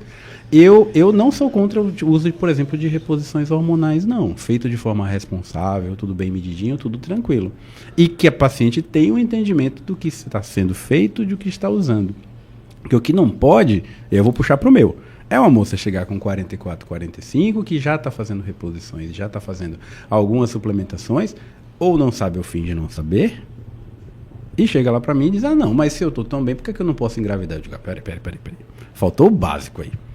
Justamente esses sintomas todos veio, essas demandas todas vieram porque os seus ovários seguiram o rumo dele. Sim. Natural, de não ter mais óvulo. E com isso que acaba os óvulos, acaba a produção de hormônio estrógeno principalmente, e o seu corpo dá uma turbulência. Daqui a pouco ele acostuma. Se você não fizer nada, ele acostuma. Minha mãe tem 70 e poucos anos. Eu lembro quando eu estava na faculdade, mãe era daquela anedótica mesmo. De eu estar estudando lá de noite, mãe ia passar correndo para ir na varanda, se abanar. Tendo justamente os fogachos da menopausa. Uma mulher que venha fazendo reposições ali já com seu ginecologista, seja por implante, gel, o que for que ela estiver utilizando, ela provavelmente não vai ter mais essa cena anedótica que eu estava falando da menopausa que minha mãe tinha. Mas eu lembro claramente de 20, 25 anos atrás, ela com isso. E ela morria de medo de hormônio e dizia que não ia tomar. Porque a médica dela até propus. Mas naquela época ela dizia, não vou usar nem a pau. Entendeu? E que tem até uma pergunta aqui. E muitas, vamos nela. E muitas iniciam essa reposição hormonal ainda na perimenopausa. Isso é negativo, positivo? Vai ajudar ou não muda o cenário? Eu acho que de forma responsável, tá aí tudo que bem. tá o problema, de forma responsável. Vamos lá, muita calma nessa hora, né? Eu acho que tudo isso é válido, mas desde que tenha primeiro o consentimento do paciente, o paciente entenda do que está sendo usado nele, e não só isso, que tenha respaldo científico. Exatamente. Tá? É por aí. Que aí chega num momento que a gente está vivendo da medicina, que a gente sabe que tem muita coisa que está sendo usada, está sendo proposto sem respaldo técnico científico adequado, né? Por exemplo? Hoje, consulta.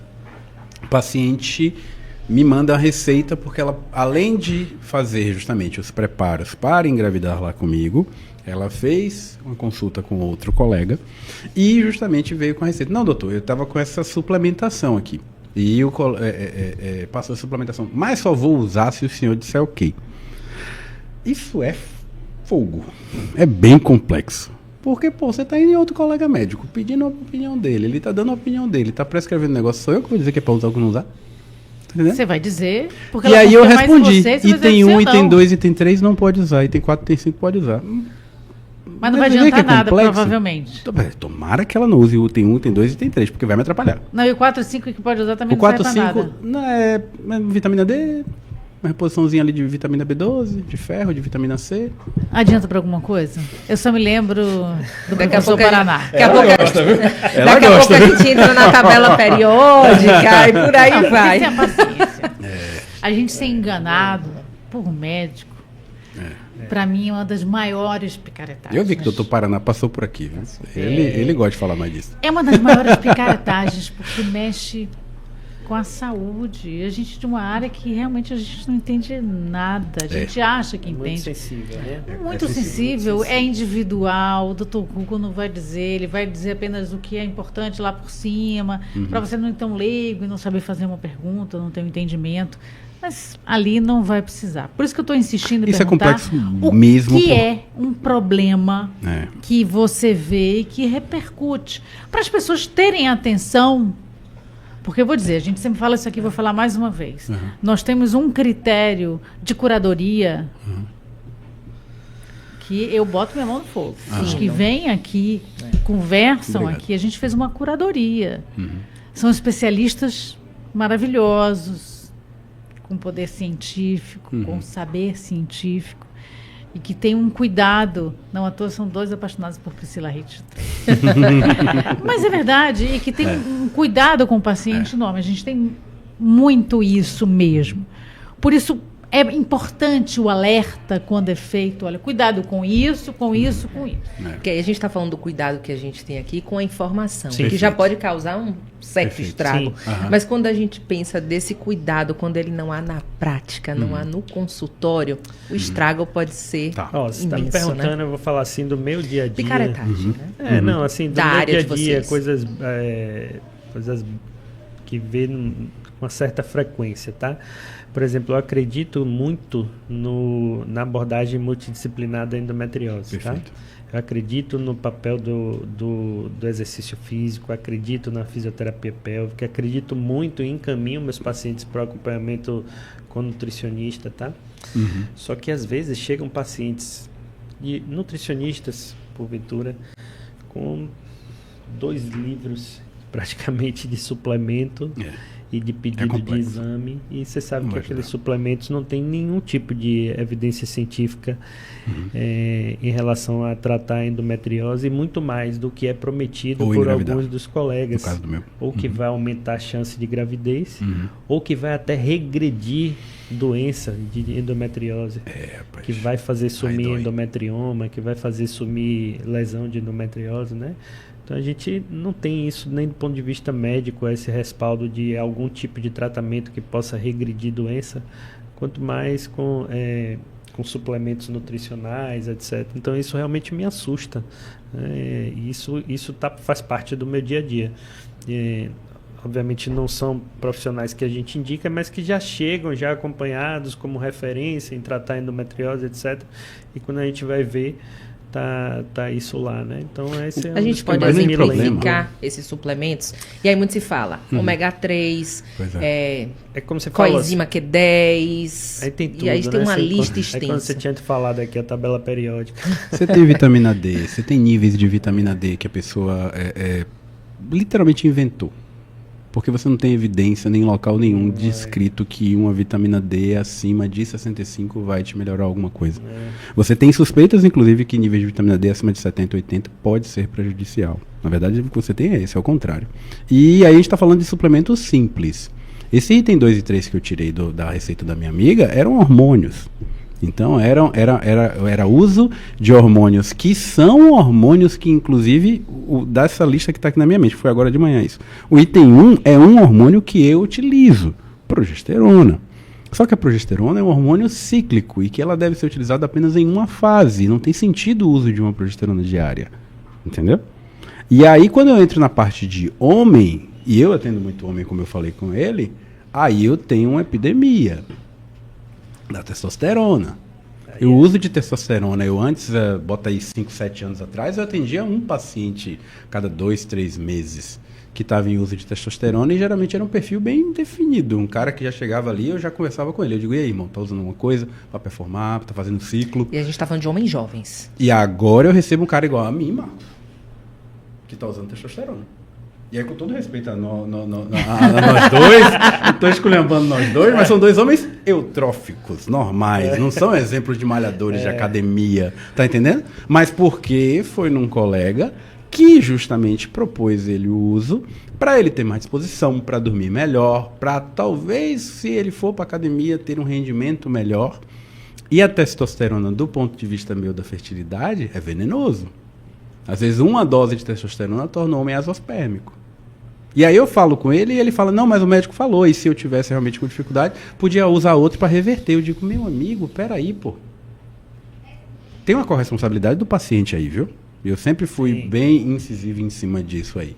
É óbvio que tem paciente, como você falou, tá vulnerável, ela só quer engravidar.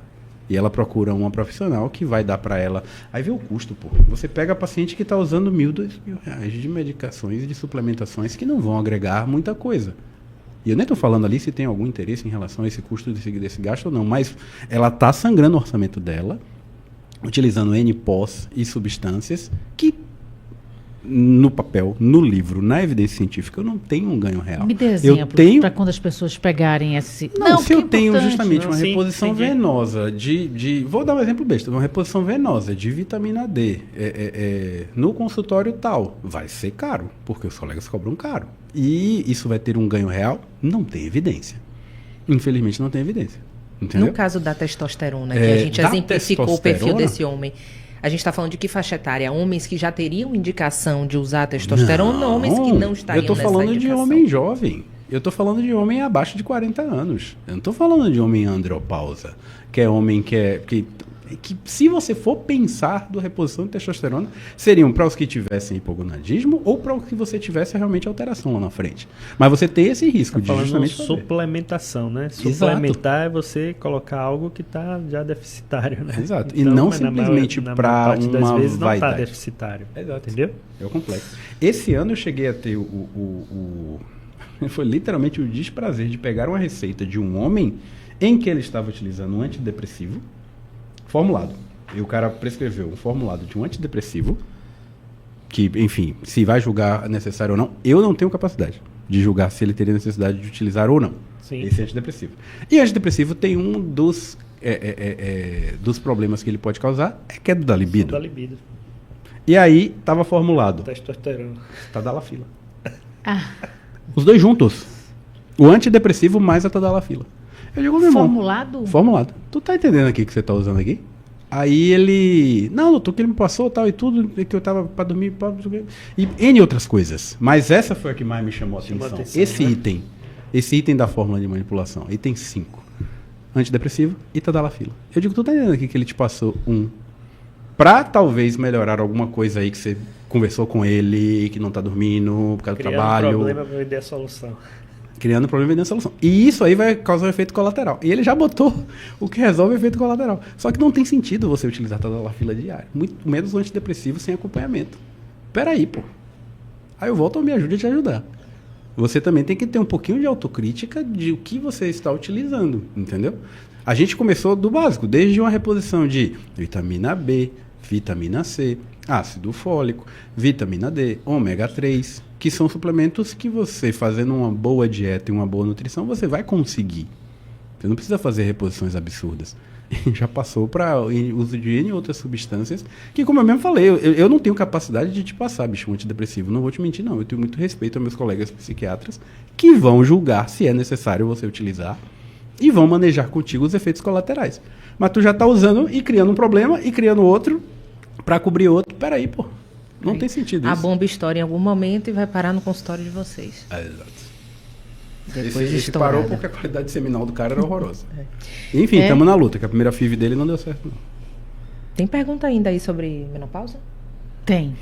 Tem aqui. Boa menopausa tarde, bombou meninas, aí, doutores. Bombou. Excesso de hormônio na menopausa Ó, pode acarretar doenças como câncer no útero? Bom. Se você pensar na básica e responsável reposição hormonal, o ovário vai diminuindo. Acabou os folículos. Acabou esses folículos, acaba a produção do estradiol, que é o hormônio da feminilidade. Pele, osso, cabelo, coração, tudo é regido por esse hormônio. Nessa queda e ausência de estradiol, a mulher vive. Mas você começa a ter, por exemplo, osteoporose. Ela vem por causa da falta disso aí. Tanto que se Marcos, por algum motivo, que ele mexia na parte de oncoginecologia, por exemplo. Depois ele migrou mas onco é fogo. Onco eu nunca gostei também de trabalhar, não. Aí é pra teu pai mesmo. Tem o pai dele que era um oncoginecologista absurdo. E aí você, infelizmente, teve que tirar os ovários de uma moça de 20 e poucos anos por causa de um câncer. Ela tem que fazer reposição. Porque a qualidade de vida dela, ela não vai conseguir chegar a uma longevidade. Só que esse mesmo hormônio, que é o estradiol, você tá certa. Ele é passível de causar câncer. E por isso Endométrio, tem que ser feito de endométrio, por exemplo. Você tem que acompanhar, fazer uso, e fazer uso de um profissional que esteja sabendo o que medir, o que rastrear, porque com responsabilidade, eu inclusive sou a favor também em você fazer uma reposição hormonal, se trouxer qualidade de vida do paciente, não à toa. Entendeu? E bem calculado. Claro. Para aquela Isso. pessoa, específico. Não é só porque o ovário parou de funcionar e os números laboratoriais do seu hormônio estão em queda que você precisa necessariamente fazer uma reposição. Tudo vai depender do que você sente, dos seus sintomas, tudo isso. Não é um número laboratorial, a gente não está tratando o papel nem o laboratório, a gente está tratando o paciente, né? E esse quanto vai repor precisa ser muito bem dosado e você precisa ser acompanhado, porque... E pesado o custo, o risco e o benefício da reposição perante ao risco de você ter um possível câncer, por exemplo. Tudo isso deve ser muito bem analisado e compartilhado. E se você for bem acompanhado, deu um câncer inicial, está tudo resolvido e vamos seguir a vida, entende? Você que O problema trabalha é a banalização, né? Você não pode banalizar. Com a oncoginecologia, ou trabalhava. Por tabela, por conta de meu pai, né? Mas não mexe com o nome? Mexe mais não. Existe uma preocupação, eu tenho perguntado isso muito para os médicos, oncologistas. Aqui na Calabrite, sempre a gente fala sobre isso. E se essa quantidade excessiva de hormônio, essa busca, já que estamos ficando longevas e querendo ficar melhores, com a pele melhor, sem barriga, músculos e tal, o preço que pode ser que se cobre lá na frente, se é muito alto, se essas pacientes têm consciência real, ou se infelizmente, e eu vou colocar a culpa nos médicos, eu acho que o paciente tem sim, claro, a responsabilidade, até porque é uma decisão dele se pode ou não, mais do que nunca. Mas quando você vai no médico e diz assim, poxa, eu posso? Eles pode. Pô, o cara estudou, teoricamente fez um juramento lá, disse que nunca a ninguém ele ia prejudicar, mas ele prejudica. O pior é que talvez não, e eu vou ser bem incisivo, ele tem consciência disso. Porque não é possível quem estudou tanto, sabe, eu que não sei nada tenho consciência, e o paciente, quiçá ele que está vendo ali, tenha paciência. Até me perdi. Vou pegar a frase do professor. Ou é pouco estudo, ou é falta de caráter. O professor Paraná que fala essa frase. Ou é pouco estudo, ou é falta de caráter. Ele que joga pesado em cima disso aí. E ele é patologista, né? E ele pega a bomba quando estuda, né? Eu estava conversando com uma hepatologista amiga minha, também aluna de professor Paraná. Nós somos alunos do professor Paraná. E ela, nos stories dela, dizendo, gente... Tá complexo. Eu como hepato e gastro, tenho que mandar para o nutricionista. Mas depois volta com a receita que eu tenho que cortar um monte de coisa. Aí não dá. E aí entra nutricionista / nutrólogo, que aí seria o colega médico que faz essa parte também. Que quando ele é nutrólogo. Perfeito. Vamos que é lá uma especialidade olhar que ela é muito... CFM, se realmente a pessoa se especializa. Eu faço isso como vício. É importante. Sempre. Procurar saber da titulação, procurar saber da principalmente da se ele diz uma coisa. Se justamente ele tem e ele não tem aquilo em relação a isso. Você bote suas barbas de molho. Isso por é que ele está dizendo que é? Ele pode não ser, dizer não sou, mas sei, entendo, sou médico formado, compreendo, sou clínico, acho que isso aqui, tudo certo. Perfeito. Agora, quando você se vende ali, fiz tal, sou tal. Aí é complexo. E não fez nada. E vai falar sobre isso. Eu tenho ficado um pouco chocada. De verdade. Sim, mas voltando à oncologia. Essa bomba vai estourar, como o Stephanie disse, lá na frente. E está começando a se chegar a isso? Eu acho que sim, Cris. Veja, eu acho não, tenho certeza, né? Aí me remete a um ditado que tem, né? A diferença entre o remédio e o veneno é a dose. A dose e o tempo de exposição, né? Então, se você está se expondo, é hormônio natural, é o estradiol, é a gestrinona, é sei lá o que. Se você está se expondo por um tempo prolongado e por uma medicação, uma dose que você não precisava estar usando, eu acredito que pela lei natural você vai ter algum tipo de resposta e essa resposta vai ser negativa em algum outro órgão, né? Não, é natural isso. como o Marcos traz, e aí pegando bem da minha parte mesmo, da parte de reprodução. A gente às vezes vê, se você faz uso de hormônios que vão fazer um bloqueio, você pode às vezes ter bloqueios mais prolongados do que você supôs que você teria.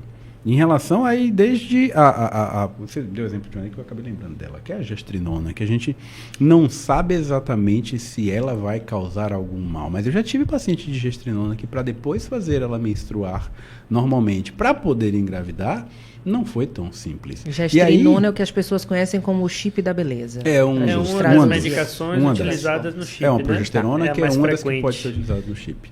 E entra aí o que o Marcos falou aí brilhantemente, a questão da dose da exposição. Somos organismos que são diferentes. Então, às vezes, você tem até uma exposição que você julga que seria segura, e para aquela paciente ela pode ter uma impregnação e uma consequência que seria pior. Mas quem tem que fazer isso é o médico que está prescrevendo. De ter esse julgamento se vale a pena ou não ele colocar essa droga nesse chip para essa paciente.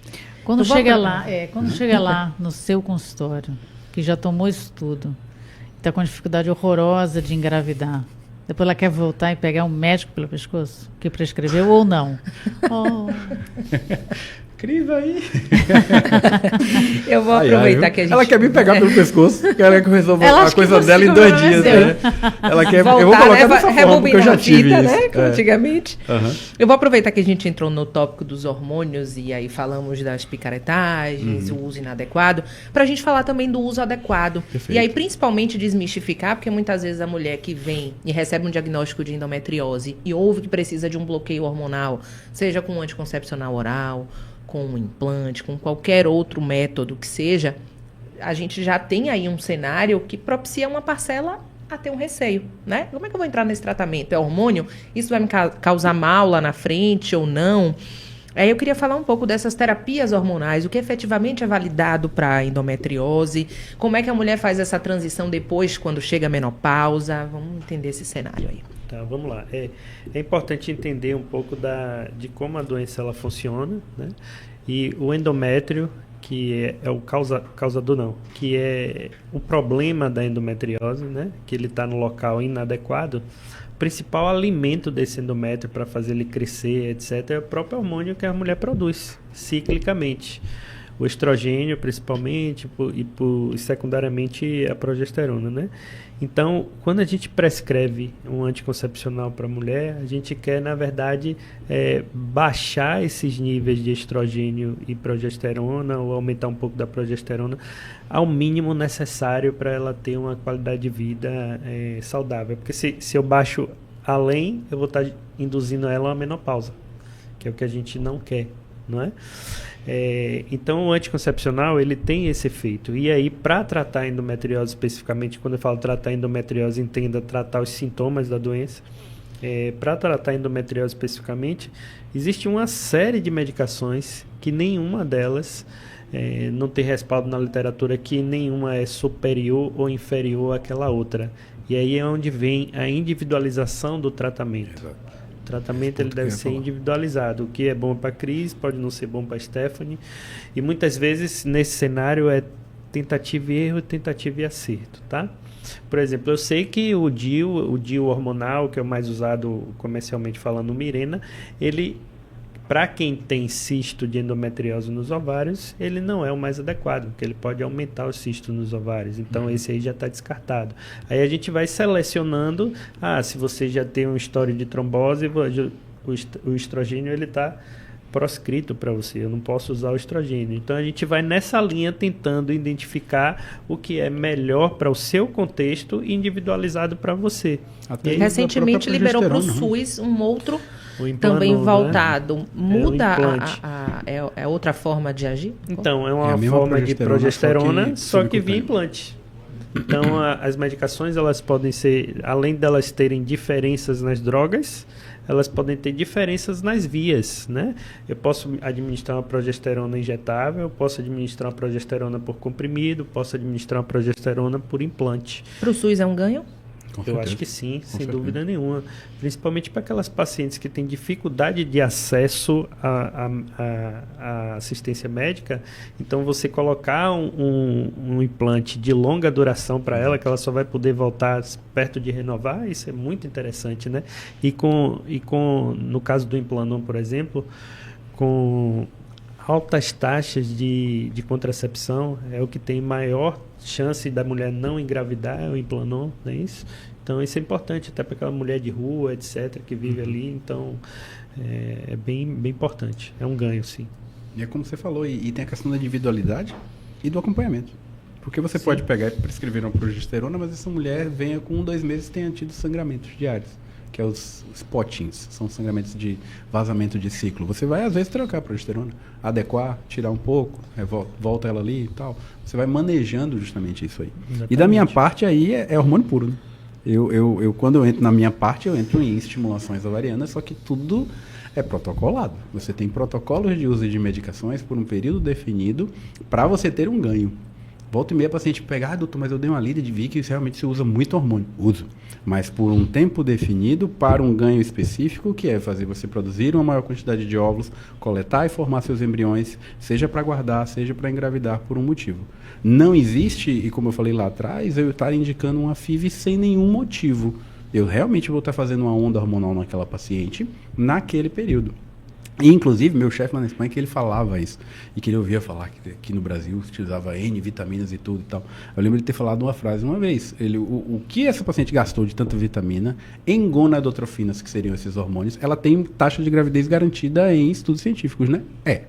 Você não tem um ganho de R$2.000 de vitamina versus um ganho de R$2.000 de gonadotrofinas para fazer um ciclo. Você vai ter um ganho real, porque isso já está evidenciado, protocolado, não por mim, não por Dr. Aguinaldo, mas por instituições europeia, americana, que é justamente o que a gente vai estar guiando para poder fazer o tratamento dos nossos pacientes. A gente tem uma dificuldade muito grande com a educação científica da população, de uma maneira geral. A gente não tem ideia, muitas vezes, ou até vergonha, de perguntar diretamente ao médico, mas isso tem uma comprovação científica? Parece estar ofendendo. Mas se deve perguntar. Se tem uma comprovação científica, tem um estudo, e Qual tem ganho, que se qual entender risco, por que qual eu é o estou estudo, usando? porque também pode ser qualquer estudo, né? Hoje em dia também não tem estudo. E qual é o grau de evidência, né? Isso. Qual é o grau de evidência? Eu, na hora de pedir um exame, por rotina, eu gosto de explicar para a paciente, porque acho que é o mínimo que a paciente tem que entender o porquê de ela está fazendo hemograma. Por quê? Eu quero fazer hemograma porque eu vou fazer uma punção para coletar seus óvulos e se você tiver anemia, não dá para fazer. Eu tenho que pedir esse exame por conta disso. Eu tenho que pedir esse exame por causa disso. Você vai usar esse hormônio para isso, com esse tipo de resposta. Acho que isso é o mínimo numa boa prática médica. Marcos vai dizer, eu vou operar você, eu tenho um plano de fazer tal coisa e tal coisa. Na parte dele, vai ter situações em que eu só vou descobrir exatamente se eu tenho ou não que abordar intraoperatório. E nessa hora tem a confiança de justamente você estar com um bom médico que vai estar fazendo incisões ou mexendo ali no seu intestino, no rim ou no que for, mas para um ganho daquela paciente. Tudo isso tem embasamento, tem um porquê. E para isso você tem que perguntar, como você mesmo falou. Vamos aproveitar para a gente falar de gravidez mais tardia. Aham. Né? A gente já falou aqui que né, culturalmente estamos mudando, né? O próprio IBGE traz dados, a gente falou isso mais cedo, né, da faixa etária da mulher no Brasil, buscando gestar, indo atrás do sonho da maternidade. Você já percebe mesmo essa mudança cultural? E como é que tem sido, por exemplo, esse dia a dia no consultório e a procura das mulheres? Sejam aquelas que querem congelar os óvulos para futuramente gestar, ou aquelas que entraram na menopausa e querem, né, talvez de alguma forma usar a reprodução humana para tentar uma maternidade, o que já é possível, o que não é, e o que vem pela frente, né? A gente não tendo grandes alterações em relação a útero, ovário, ou até se tiver alguma alteração que Marcos consiga corrigir de forma cirúrgica. Ele estava comentando de uma moça de 51 anos, que já era pré-menopausa, ela não era totalmente menopáusica, e tinha um mioma que deformava bem o útero. Eu encaminhei para Marcos operou ela, devolveu, esperamos o pós-cirúrgico e ela tem uma menina hoje. Então, a gente vai avaliar individualmente quando a gente entra nesse cenário. Pode até que idade. Não, Pode Eu até que lembrei do idade? caso, tá falando, Lembrou? você mandou. Quem estava claro. falando cedo. E pode até que idade? A gente, até alguns anos atrás, o CFM recomendava que era até 50 anos, aqui no Brasil. Tem alguns outros países que não. A Espanha mesmo, como eu falei, eu trabalho no IVE e o IVE é espanhol. Lá é 45 anos. Não pode fazer tratamento de reprodução acima dos 45. E tem um porquê. Aqui no Brasil era até 50 anos. Alguns anos atrás, foram 4, 5 anos, foi um pouquinho antes da pandemia, na verdade. O CFM pegou e colocou uma cláusula. Recomendado até 50 anos, salvo casos em que o médico assistente assuma com a paciente que ela possa engravidar após os 50. Toda vez que a gente entra com uma paciente acima de 42 a 44 anos, você já tendo uma gravidez que biologicamente a chance disso acontecer é muito baixa. Entra aquela de novo. Eu tenho uma tia que engravidou aos 47. É exceção. Biologicamente, as chances boas de engravidar de uma mulher vai ali aos 37, em que de 37 para cima você também tem chances, mas 42, 44 anos, a maioria das mulheres não vão conseguir uma gravidez espontânea. Isso porque biologicamente o corpo toma um rumo. Quando eu tenho uma gravidez acima desse período, eu tenho maiores riscos de acontecer coisas. O que é isso? O bebê não se desenvolver completamente no útero, fazer uma restrição de crescimento. A mulher fazer a hipertensão específica da gravidez é mais risco. A mulher fazer a diabetes da gravidez é mais risco. Tudo isso justificaria eu não engravidar uma mulher nessa idade, que aí eu tenho total minha culpa. Eu tenho, inclusive, eu peguei um colega ginecologista que me falou, não, eu mandei pra você porque quem engravida a mulher mais velha lá no IVE é você. Eu digo, pô, eu nem sabia que eu tinha essa fama, mas eu abraço, porque realmente uma mulher que tenha um projeto de ter um filho, nunca teve, só despertou no final desse momento aí da vida, quando já tá, final não, né, que tô longe de estar final, mas tá com mais de 40 anos e quer engravidar, vambora. Se for possível, sem nenhuma loucura, nenhuma irresponsabilidade, vambora. Se for possível. Até 50? A mulher mais velha que eu acompanhei que teve gravidez foi com 56. Mas não é o que a gente recomenda de rotina. Eu sempre coloco isso dessa forma. Mas tem pacientes de 50, 51, 52. As pacientes mais velhas que pariram na Climério foi eu que levei para lá. Na Climério de Oliveira da UFMA. Não antes eram de 49, depois uma de mas 51, depois uma de simples 52. de matemática. São as Se ela, contas simples de matemática. não, se ela tem 56, ela vai ter 76 com um filho de 20. Mas isso às vezes é do desejo que só surgiu mais tarde. Não E é aí questão de que a desejo, é uma questão de ciência- prática mesmo. Né? Assim, ela vai ter que manter. Não, prática, jurídica Eu vou e tudo. colocar de vai ter outra que forma, manter Cris. essa pessoa. Eu vou colocar de outra forma, Cris. Porque Tô- isso aí também não. é exceção. Passada. Também é exceção. Mas eu vou pegar a paciente que quer planejar o seu reprodução. E como eu disse, 35 anos, o ideal é a gente guardar esses óvulos de uma mulher que não tenha planos de engravidar. Por quê? Porque ela pode estar numa idade boa, com 40 anos. E pode ser que a natureza puxe o pé dela e ela esteja em pré-menopausa. Assim. Com 40 anos. Que não Mas é aí um 40 absurdo. na conta simples, Né? né? Ela vai estar com 76, um moleque ela de tem 30. 36. Tá bom, já está se Você virando, já tá bem se virando. grande, né? Exato. Vamos lá. Mas aí Já justamente vou. é essa que eu vou alertar. A mulher justamente que faz esse planejamento reprodutivo, eu sempre conto essas histórias de mulheres que engravidaram com mais idade. Mas você tem uma série de riscos a você e a seu bebê. Não dá simplesmente pra gente soltar a corda e dizer, não, pô, volte quando você quiser aqui.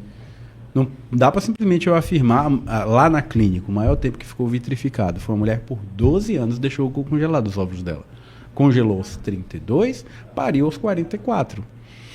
Só que, óbvio, cada rumo da sua vida, cada um que vai guiar. Mas o ideal é que... Aí elas me perguntam, doutor Agnes, você acha que até quando eu devo engravidar? Pô, veja até os 42. Porque acima dos 42 a gente começa a entrar numa curva de riscos a você e a seu bebê, que óbvio que a gente vai abraçar em situações que haja necessidade. Mas tá longe de ser uma coisa simples também. Sim. Entendeu? Não dá pra gente simplesmente banalizar que ao 47, 48 você pode parir. Entendeu? Teve uma Com determinação tranquilidade. também de quantos você coloca. Tem. Porque antigamente, tômale trigêmeos, quadrigêmeos, saía por aí, né? Vai um pouco da técnica de reprodução que avançou pra caramba. E eu sempre dou o exemplo clássico que Fátima Bernardes engravidou de trigêmeos. Ela tinha seus 20, tantos, acho que beirando 30. Mas ela transferiu 5 embriões ao útero. Era outra forma de fazer FIV. Ela coletava o óvulo, fecundava, no outro dia voltava à clínica para colocar. E aí ela transferiu 5, pegou 3. Hoje eu fiz 2 transferências embrionárias antes de vir para cá, inclusive peço de novo desculpas que me atrasei um pouquinho, comecei um pouco atrasado porque embolou um pouco. As 2 eu coloquei um único embrião. Hoje a gente tende Uma a vai chamar transferir... Cristina, outra Stephanie. Né? Já pensou? Foi o menino Marcos. Isso, exatamente. A gente tende a transferir apenas um, no máximo 2 embriões. O que é que a legislação fala? Até 37 anos pode transferir até 2. Mas os médicos de reprodução têm transferido apenas um, pelo risco obstétrico. Uma gravidez gemelar, e eu tenho um mega telhado de vidro, como eu falei com vocês, que eu tenho filhos gêmeos, de tratamento de reprodução, mas... a minha história de minha esposa levou àquela decisão de transferir 2 embriões. Eu recomendo para a maioria absoluta, e hoje bote 80%, 85% das pacientes que eu faço tratamento, eu coloco apenas um embrião. Para a gente ter um tratamento que é bem mais assertivo, com boa taxa de resultado e que não vá levar a uma gravidez. Gravidez de gêmeos, ela é mais arriscada. É uma série de coisas. Essa entendeu? possibilidade hoje, né? Deixa E a eu gente fez transferir esse mais 3, contraponto aí do tempo Aham. de se colocar apenas um. Tem relação também com o avanço, com as tecnologias, com o próprio mapeamento dos embriões? Hoje é possível Perfeito. entender mais a viabilidade dos embriões? Exato. A gente tem que, como eu estava falando de Fátima, logo no dia seguinte a fecundar já colocava na barriga. Eu tenho basicamente um embrião que começou a clivagem, começou a dividir. Hoje você espera no laboratório que o embrião chegue até o 5º, 6º dia de desenvolvimento. Já chega a um estágio de embrião que a gente chama de blastocisto. E isso você já fez um grande filtro que talvez, por exemplo, os 5 que Fátima colocou, se ele tivesse no laboratório de hoje em dia, iam chegar 3, que é o que ela gestou, e provavelmente ela ia botar 1 ou 2. E ela não ia ter essa gravidez de trigêmeos, que foi uma gravidez cercada de riscos. Que, graças a Deus, com todos os apoios e expertise dos médicos que a acompanharam, ficou tudo bem. Entendeu? Então, a gente hoje tem realmente muito mais expertise no laboratório, até teste você pode fazer diagnóstico, que é a biópsia do embrião, para saber se ele é realmente um bom embrião, se ele é geneticamente viável, e trabalhar nisso de 1 a 1, que é o ideal. Barriga Isso foi já feita se faz para para todos? Não para todos. A gente vai individualizar também isso aí, porque gera custos, querendo ou não, tem uma pequena manipulaçãozinha do embrião envolvida, então a gente vai individualizar a cada caso. Só que o desenvolvimento até o 5º dia, até esse estágio que você chega de blastocistos e tem ótimas informações, hoje é para todo mundo. Hoje é 80%, 90% dos pacientes fazem esse tipo de tratamento. A legislação está aí por trás, digamos, Tá. coordenando tudo. Exato. E uma pergunta que se faz há tempos e tempos e tempos é a escolha do sexo. A Exato. gente permanece sem essa possibilidade. Não pode. não pode. Vamos Isso explicar, né, é pra quem comum. entra. Isso é comum. A gente faz a fertilização in vitro, então a gente coleta os óvulos da mulher, coleta os espermatozoides do homem, fecunda. Na fecundação você espera o desenvolvimento, que é aquelas célulazinhas dividirem, e você chega nesse estágio em que o embrião já tem ali 200 a 300 células.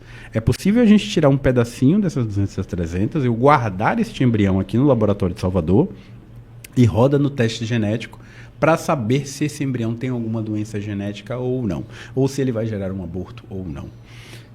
Nesse mapeamento genético, a gente justamente já vai ter a informação cromossômica se ele é do sexo masculino ou feminino. Só que, primeira coisa, eu não tenho como determinar se é menino ou menina. Entendeu? Volta e meia que tem casais que chegam, mas a médica me falou que... Ela está inventando. É impossível você determinar. Porque você pode sentar aqui e dizer, doutor, meu sonho é menina. A gente faz a FIV porque você tem motivos para fazê-lo e só dá menino ali. Não estou escolhendo nada se é menino ou menina. Mas se eu tenho 2 meninos e 2 meninas, doutor Aguinaldo, gerou um monte de embrião. Não posso colocar as meninas primeiro? Não. A ordem para ir ao útero em uma clínica séria, em que você vai ter critérios que vão estar relacionados a essa legislação. E isso são conceitos de bioética internacional. Aqui em qualquer lugar do mundo. Quem vai primeiro para o útero é o embrião que estiver melhor qualificado em notas morfológicas. Independente de ser menino ou menina. Ou da vontade daquele casal. Mas tem casal que nem quer saber, sabia? Tem casal que diz, doutor, só quero saber se está bem ou não está. Pronto. Nem me fale se é menino Vai ou ter menina. viabilidade, vai estar Exato. tudo. Mas tem muito casal que é isso aí. Mas eu já recebi casal que importa tinha 2 ter filhos saúde. homem e queria fazer uma FIV para fazer mulher. Eu digo, tchau. Não tem nada para fazer aqui, irmão. Eu vi um Nada. estudo, eu vi outro dia alguém colocando, e essas pesquisas, essas coisas que surgem, que, bom, sempre ouvi falar que você é do espermatozoide mais rápido, quem chegou primeiro. E aí tem agora circulando que não é bem assim. Viralizou, né? Na rede Um ímã que, na verdade, quem escolhe É o óvulo. é o óvulo. O E que é entre verdade? os que fecundam é o espermatozoide mais lento. O homem, ele produz espermatozoides em milhões. Ele faz aquela tropa de espermatozoides, um bom espermograma de um cara produz ali de 15 a 20, 30 milhões de espermatozoides. Você pega, às vezes, 20, 30% dos espermatozoides que é imóvel. Não tem tanta função biológica para fecundar, mas tem função no processo reprodutivo. Dos outros, que são os lentos e rápidos, eles vão fazer a invasão. É literalmente um processo para a gente chegar aqui, foi uma luta. A mulher dá uma série de barreiras, que é desde a vagina, ao colo do útero, ao muco, as células de defesa, até que uma galera conseguiu invadir, conquistar o espaço e chegar até o óvulo. Esse óvulo ele tem uma casca. O primeiro que chega lá morre tentando perfurar a casca. A grande verdade é essa. Chega cansado. Chega, além de chegar, ele foi mais rápido, chegou, mas ele pega, ele tem na pontinha do espermatozoide tem uma pontinha de ácido, chamado de ácido hialurônico. Ele vai tentar quebrar aquela casca, como se fosse uma noz mesmo. E o óvulo está lá dentro, quietinho. E aí eles vão perfurando, e por isso que não é só um, mas milhões de espermatozoides vão chegar até o óvulo. Na hora que chega até o óvulo, e aí é de se imaginar, os primeiros que chegam os mais rápidos, vai todo mundo morrer tentando perfurar.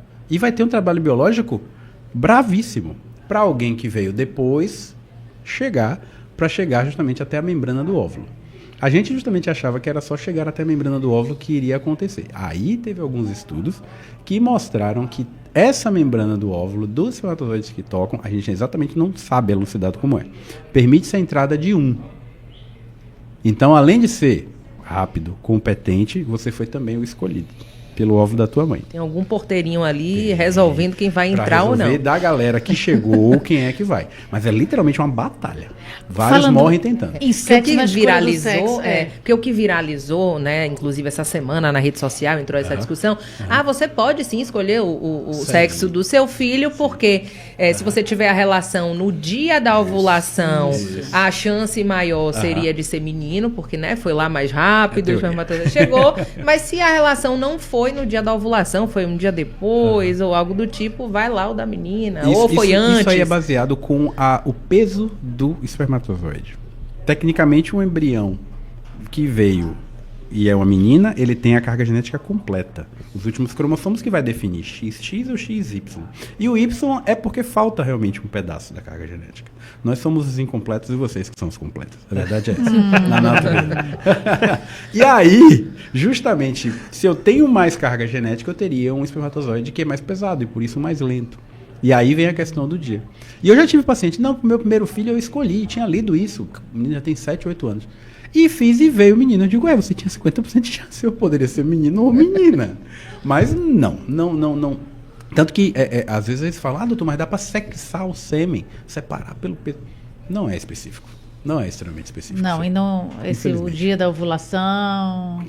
Também vai girar um pouco, faz muito sentido. Quando Sim. você pensa nisso de que vou ter um espermatozoide que é mais pesado e um espermatozoide que é mais lento. Mas a agilidade de um espermatozoide chega a surpreender. Que teve um negócio que viralizou alguns meses atrás de corrida de espermatozoide.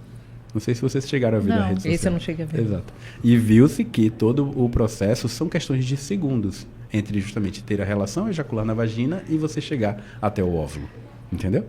Então, o Bolt ganha aí. Exato, mas não é uma diferença tão grande. Não é um chega num dia e outro chega no outro. Ou antes ou depois, ou o dia, no Exato. final das contas, não definirá. Com base científica, a gente não tem como infelizmente garantir. não tem como sexar e garantir isso aí, não. Infelizmente. Muito bem. Coisa, viu? A gente falou bastante. Já deu o horário estourado. Queria falar mais. Mais e muito mais. Então, Liliane até disse aqui que esse espaço siga ampliando escutas, fortalecendo redes de cuidado. Isso, Liliane, siga aqui com a gente, viu? Nosso objetivo é esse. Isso, sempre. Vou agradecer demais a participação.